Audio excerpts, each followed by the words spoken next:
ఆదియందు దేవుడు ఈ భూమిని సృష్టించినప్పుడు తన పోలికగా నరుడిని సృష్టించాడు. ఆదాము అవ్వ ఇద్దరిని సృష్టించాడు. అయితే వారు దేవుని మాటను ధిక్కరించి దేవుడు చెప్పిన మాటను వినకుండా పాపం చేశారు. ఏం చేశారు? వద్దు అని చెప్పినటువంటి పండు తిన్నారు. సాతాను ఇచ్చినటువంటి ప్రలోభానికి లోనై పండు తిని పాపం చేశారు. చేసిన పాపానికి శిక్ష ఏంటొచ్చింది? నీకు నాకు సమస్త మానవాళికి కూడా మరణాన్ని శాపంగా ఇచ్చారు. దేవుని మాటను ధిక్కరించడం ద్వారా దేవుడు తన పోలికగా మొట్టమొదటి మానవుడిని ఈ లోకంలో సృష్టిస్తే ఆ మానవుడు పాపం చేసి మరణాన్ని మనకి శాపంగా ఇచ్చారు. అయితే దేవుడు తన బిడ్డని ఈ లోకానికి మన కొరకు పంపించినప్పుడు ఆ బిడ్డ యేసుక్రీస్తు ప్రభు మన యొక్క అందరి పాపములను తనపై మోసుకొని మన పాపములకు శిక్షను తాను అనుభవించి దేవుడు ఈ శుభ శుక్రవారం రోజు కలువరి శిలువపై మరణించడం ద్వారా తనను బలిగా అర్పించుకోవడం ద్వారా మన పాపాలను కొట్టివేశారు. దాని ద్వారా మనకి పరలోక రాజ్యానికి మార్గాన్ని తానే మార్గమై నిలిచి మనకి మార్గాన్ని ఏర్పరిచారు. నిత్య జీవం పొంది మనము దేవాది దేవుని సన్నిధిలో నిత్యము ఆయన్ని కొలిచేటటువంటి భాగ్యము మనకు లభించింది. ఇది మానవాళికి యేసుక్రీస్తు ప్రభు తన మరణంతో ఇచ్చినటువంటి వరము. మొదటి మానవుడు తన యొక్క పాపము ద్వారా ఈ లోకానికి శాపాన్ని ఇస్తే మనకి ఎప్పటికీ కొట్టివేయలేని ఒక మరణం అనే శాపాన్ని ఇస్తే యేసుక్రీస్తు ప్రభు ఆ మరణాన్ని కొట్టివేసి ఆ శాపాన్ని కొట్టివేసి నీకు నాకు పాపులమైన మనకు దేవుని రాజ్యములో ఉండేటటువంటి భాగ్యము అది మనం ఎంచలేని భాగ్యం. అది దేవుని రాజ్యములో నిత్య జీవము పొందేటటువంటి భాగ్యము మన మనుషులకు దేవుడు తన కుమారుని ద్వారా ఇచ్చారు. అందువల్ల దేవుడు మరణించినప్పటికీ ఇది శుభ శుక్రవారం అయింది. This is good Friday. నీకు నాకు శుభము. ఎందుకంటే నువ్వు నేను పరదేశంలో ఉండబోతున్నాము. అయితే దేవుడు ఈ లోకంలో 33.5 సంవత్సరాలు బ్రతికారు. ఈ విషయం మనందరికీ తెలిసిన విషయమే. ఈ 33.5 years, ఈ 33.5 సంవత్సరాలకి ఏం చెప్పారు? నువ్వు నేను ఎలా బ్రతకాలి, ఎలా జీవించాలి, నీ ఆత్మస్థితి ఎలా ఉండాలి, నువ్వు ఏ విషయాలకి ఎలా రియాక్ట్ అవ్వాలి, ఎటువంటి మాటలు మాట్లాడాలి, నీ ఆలోచన విధానం ఎలా ఉండాలి, ఇవన్నీ కూడా దేవుడు తన బ్రతికిన సంవత్సరాలన్నీ కూడా మనకి మాదిరిగా తన జీవితాన్ని మనకు చూపించారండి. ప్రతి ఒక్కరికి బైబిల్లో ఉన్నటువంటి ప్రతి ఒక్క విషయము కూడా మనకు తెలియజేస్తుంది. బైబిల్ మనం చదివినప్పుడు చదువు అంటే ఏదో అలా వచ్చింది అలా చదివేసాం పేజీలు తిప్పాం కాదు. ఆ మాటలు మనతో మాట్లాడేలాగా చదవాలి. ఆ మాటలు మనకు అర్థమయ్యేలాగా చదవాలి. అప్పుడు దేవుడు నీతో మాట్లాడతాడు. అలా మాట్లాడితే ఆ తండ్రిని జీవించినటువంటి 33 సంవత్సరాల జీవితం మనకు మాదిరిని చూపిస్తుంది. నువ్వు నేను ఎలా బ్రతకాలో మాదిరిని చూపిస్తుంది. అయితే దేవుడు చివరికి తన మరణించేటటువంటి క్షణంలో ఆ కలువరి శిలువపై ఘోరమైనటువంటి ఆ బాధలో ఆ నొప్పిలో కూడా 7 మాటలు పలికారండి. ఈ జీవితం 33.5 సంవత్సరాలు ఒక ఎత్తు అయితే ఆ 7 మాటలు కూడా ఈ 33.5 సంవత్సరాలకు ఒక ఎత్తు సమానం. ప్రతి మాటలో కూడా ఎన్నో అర్థాలు దాగున్నాయండి. ఎంతో ద్వంద్వత లోపల ఇన్బిల్ట్ చాలా డీప్ మీనింగ్స్ ఉన్నాయి. ప్రతి ఒక్క వాక్యంలో కనిపించే వాక్యమే కాదు, దానికి చాలా ఇన్నర్ మీనింగ్ ఉంది. మనసుతో వాక్యాన్ని నువ్వు చదవగలిగినప్పుడు దేవుడు నీకు ఏం చెప్తున్నాడో తెలుస్తుంది. నీకు ఒక విషయం అర్థమవుతుంది, నాకు ఒక విషయం అర్థమవుతుంది, ఖచ్చితంగా ఒక విషయం అర్థమవుతుంది, దేవుడి యొక్క విషయం. అయితే దేవుడు ఇచ్చినటువంటి ఈ వాక్యాలలో ఈరోజు నేను 3వ వాక్యాన్ని తీసుకున్నాను. దేవుడు నాకు ఇచ్చాడు. ఏంటి 3వ వాక్యంలో? యాక్చువల్గా ఈ వాక్యాల్లో 3వ వాక్యానికి ఒక ప్రాముఖ్యత ఉందండి. ప్రేమ కలిగిన వాక్యం అంటారండి బైబిల్ పండితులు. దేవుని ప్రేమ అందులో మనకు కనిపిస్తుంది 3వ వాక్యం. అందులో తన తల్లిని తన శిష్యుడి వైపు చూపించి చెప్తున్నాడు, అదిగో నీ కుమారుడు, అదిగో నీ కుమారుడు. కుమారుని తన శిష్యుడికి చూపిస్తున్నారు, అదిగో నీ తల్లి. దేవుడు తన తల్లి ఎడల తన ప్రియ శిష్యుడి ఎడల కలిగిన ప్రేమను చూపిస్తూ వారికి ఒకరి బాధ్యతను ఒకరికి అప్పగిస్తున్నారు దేవుడు. ఈ వాక్యంలో ప్రేమతో పాటు బాధ్యత కలిగి ఉన్నది.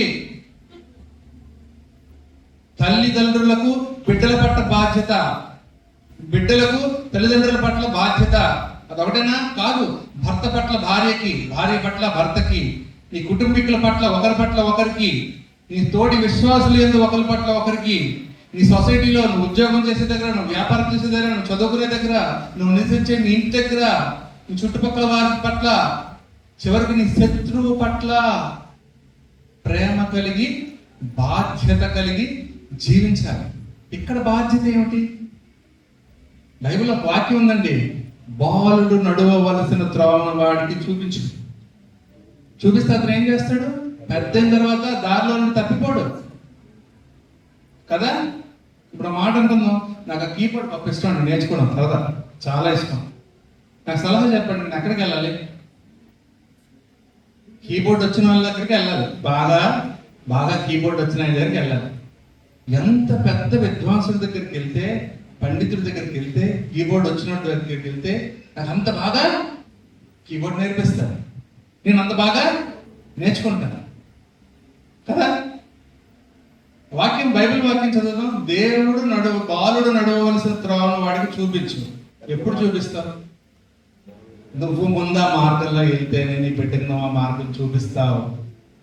ఫస్ట్ యూ లెర్న్, నువ్వు నేర్చుకో దేవుని మార్గం ఏందో, ఎలా నువ్వు బ్రతకాలో నువ్వు నేర్చుకో. వాక్యంలో నీ కుటుంబాన్ని కట్టు, ప్రార్థనలో నీ కుటుంబానికి కంచివేయి, శత్రువు రాకుండా. దేవుడి యొక్క విలువలతో నీ బిడ్డను పెంచు. ఖచ్చితంగా నువ్వు ప్రార్థన పరుడవై ఉండాలా. తల్లిదండ్రులు, బిడ్డ సాధారణంగా మనం సైన్స్ లో చూస్తే పిల్లడికి వచ్చే లక్షణాలు, కూతురు కానీ కొడుకు కానీ వచ్చే లక్షణాల్లో ఎక్కువ శాతం తల్లిదండ్రుల దగ్గర నుండి వస్తాయి. అంటే నువ్వు అబద్ధం ఆడద్దని చెప్పడం కాదండి, అబద్ధం మనం ఆడకుండా ఉండాలి పిల్లల దగ్గర ఎప్పుడు కూడా. తప్పు చేయొద్దని చెప్పడం కాదండి, మనం తప్పు చేయకుండా ఉండాలి. నువ్వు తప్పు చేస్తూ నీ కొడుకు తప్పు చేయొద్దంటే చిన్నప్పుడు వింటాడు, కొంచెం పెద్ద తర్వాత నువ్వు చేయట్లేదా, సమాధానం లేదు మన దగ్గర. వాక్య సిద్ధంగా మనం పిల్లల్ని పెంచాలి, విలువలతో కూడినటువంటి బోధలు పిల్లలకి చేయాలి, ప్రార్థన నేర్పాలి, బిడ్డల పట్ల బాధ్యత కలిగి జీవించాలి. బిడ్డల పట్లనా కాదు, నీ తోటి వారి పట్ల బాధ్యత కలిగి ఉండాలి. వాక్యం నేర్పించండి. ఎవరితో నిన్న మాట్లాడేటప్పుడు ఫోన్లో ఏదైనా విషయాలు కాకుండా వాక్యం మాట్లాడండి. నలుగురు కలిసి కూర్చున్నప్పుడు అట్లీస్ట్ గంట సేపు మాట్లాడుకుంటే పావు గంటైనా వాక్యం కోసం మాట్లాడండి. కొన్ని మంచి మాటలు చెప్పండి. 100 మందికి మనం చెప్తే 100 మంది మారకపోవచ్చండి, ఒక్కరు మారినా నీ కౌంట్ పరలోకంలో పెరిగిపోద్దండి. ఖచ్చితంగా పెరుగుతుంది నీ పేరు మీద. దేవుడి దగ్గర మాట్లాడాలా, పిల్లలతో మాట్లాడాలా, విలువలతో నీ బిడ్డను పెంచాలా. ఏ రోజైతే నీ బిడ్డని విలువలతో పెంచుతావో ఖచ్చితంగా ఆ బిడ్డ నిన్ను విలువలతో చూసుకుంటాడు. ఇది సత్యం అండి, నేను చెప్పింది కాదండి. అక్కడ దేవుడు తల్లికి తన బిడ్డను అప్పచెప్పారు. తర్వాత బిడ్డ వైపు చూసి తల్లిని చేర్చుకోమని చెప్పారు. వెంటనే ఆ బిడ్డ అతను తన తల్లిని చేర్చుకున్నట్టు వాక్యంలో మనం చూస్తాం. సో బాధ్యత కలిగి, మనం ప్రేమ కలిగి, బాధ్యత కలిగి. ఇక్కడ అంటే ప్రేమ అంటే శత్రువుని సైతం ప్రేమించమంటారు కదా. నాకు చిన్న స్టోరీ గుర్తొస్తుంది, సమయం ఉంటుంది, 2 నిమిషాలు చెప్తాను. పూర్వం బానిసల్ని కొనుక్కునేటటువంటి ఒక పద్ధతి ఉండేదండి, మనందరికి తెలుసు. బానిసలు కొనుక్కున్న తర్వాత వాళ్ళని మన ఇంటికి తెచ్చుకుంటే వాళ్ళు పని చేస్తారు. ఒక పెద్ద సావుకారు, లైక్ అంటే పెద్ద బిజినెస్ మ్యాన్ ఉన్నాడు ఒక అతను, బాగా డబ్బు ఉన్న వ్యక్తి. అతని దగ్గర ఒక కుర్రాడు ఉండేవాడు, అతను బానిస పనిచేసేవాడు. ఎప్పుడు ఏ కోరిక అడిగేవాడు కాదండి. ఎప్పుడు ఏది అడిగేవాడు కాదు ఓనర్కి. చాలా మంచి కుర్రాడు, చాలా బాగా పని చేసుకుంటాడు. ఓనర్ కూడా ఆ కుర్రాడికి చాలా ఇష్టం, ప్రేమ. ఎప్పుడు ఏం అడగడు, చక్కగా పని చేసుకుంటాడు. అయితే అతనికి ఇంకా బానిసలు కావాల్సి వచ్చింది. బానిసలు నమ్ముతూ ఉంటారు ఒక దగ్గర. అక్కడికి వెళ్తే అందులో కొంచెం ముసలివాడు ఒకడున్నాడు. ఇతను వచ్చి ఓనర్ దగ్గరికి వచ్చి, అయ్యా అయ్యా ఆ ముసలివాడిని కొనరా అని అడిగాడు. అంటే ఆ ముసలివాడు ఏం పని చేస్తాడా, చాలా వీక్గా ఉన్నాడు కదా. అయ్యా నేను ఎప్పుడు మీకు ఏమి ఇష్టం అడగలేదు, ఒక్కటి అడుగుతున్నాను కొనండి అయ్యా. నేను ఎప్పుడు అడిగిన వ్యక్తి ఒక మాట అడిగాడు. ఒకవేళ చేయకపోతే అతని పని నేను చేస్తాను, బట్ అతను కొనండి అయ్యా అన్నాడు. అతను కూడా బానిసగా తెచ్చుకున్నాడు ఆ ముసలివాడిని కూడా. అయితే ఈ ముసలివాడిని ఈ అబ్బాయి వాళ్ళ ఇంట్లో చేర్చుకున్నాడు. తను ఎక్కడైతే ఉన్నాడో ఆ ఇంటి దగ్గర పెట్టుకున్నాడు. అయితే రోజు పని చేస్తాడు, ముసలివాడికి సేవ చేసేవాడు, పరిచయం చేసేవాడు. అతను ఒక రోగి అయితే అన్ని కష్టాలను సుఖాలను అబ్బాయికి తండ్రికి ఎవరైతే పెద్దవాడికి అన్ని చేసేవాడు. అయితే అక్కడ కొంతమంది గిట్టని వాళ్ళు కొంతమంది చూసి ఈ సావుకారు దగ్గర చెప్తున్నారు, బాబు అతను ఎవడనుకున్నా నాన్న, అందుకే సేవ చేస్తున్నాడు, నీకు మోసం చేశాడు అతను, నాన్న నీకు కొనిపించాడు, నువ్వు అడిగి సాయంత్రం వస్తాడు కదా, అడుగు గట్టిగా అడగండి. నిజమేనేమో, ఎందుకంటే ఎవరు చేస్తాడండి తండ్రికి కాకుండా సేవలు, అంత సేవలు చేస్తే వచ్చిన తర్వాత నువ్వు ఎందుకు నాకు అబద్ధం చెప్పావయ్యా, నీ తండ్రే కదా అతను, నీ తండ్రే కదా, ఎందుకు అబద్ధం చెప్పావు అని అంటే, అయ్యా నా తండ్రి కాదయ్యా, వద్దేస్తున్నా, నా తండ్రి కాదు. అయితే ఎవరు? నా చిన్నప్పుడు నా తల్లిదండ్రులు ఇద్దరిని చంపేసి నన్ను బానిసగా అమ్మినాడయ్యా. నేను ఈరోజు బానిసగా ఉండడానికి అతను కారణం. నన్ను నా తల్లిదండ్రులు ఎత్తుకొచ్చాడు, చంపేశాడు, అతను చంపేసి నన్ను ఎత్తుకొచ్చాడు. షాక్ అవుతాడు, అదేంటిది నిన్ను ఎత్తుకొచ్చినప్పుడు నువ్వు సేవ చేస్తున్నావు అంటే, నా దేవుడు చెప్పాడు,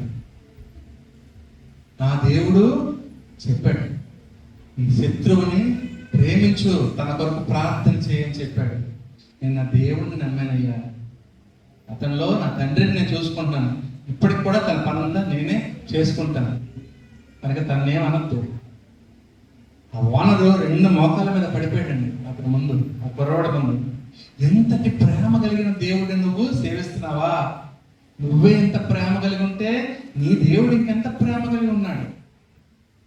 నువ్వు నేను చూపించాల్సినటువంటి ప్రేమ, అటువంటి ప్రేమ దేవుడు కోరుకుంటున్నాడు. శిలువపై తన మరణం ద్వారా నీకు నాకు ఆ విషయం తెలియజేస్తున్నాడు. నువ్వు అంత ప్రేమ కలిగి జీవించు. నీ శత్రువుడైనా, నీ జీవితం నాశనం చేసిన వాడినైనా నిన్ను వలే నీ పొరుగు వాడిని ప్రేమించని దేవుడు చెప్తున్నాడు. కాబట్టి మనం ఆ దేవుడు చేసినటువంటి త్యాగాన్ని మర్చిపోకుండా, ఆయన శిలువ మరణాన్ని వ్యర్థం చేయకుండా, ఆయన మన కొరకు మరణించాడు కాబట్టి మనం ఆయన కొరకు జీవించవలసిన బాధ్యత ప్రతి ఒక్కరిపై ఉంది. కనుక ప్రియులారా, ఈ గుడ్ ఫ్రైడే దినాన దేవుడు చేసిన త్యాగాన్ని గుర్తించి ఆయన చిత్త ప్రకారం నడిచి మనం ఆయన మరణాన్ని జ్ఞాపకం చేసుకొని ఆయన కొరకు జీవిద్దాం, ఆయన ప్రేమను చాటి చెప్తాం. దేవుని వాక్యము దీవించగా శాంతిగా నడిపిస్తారు.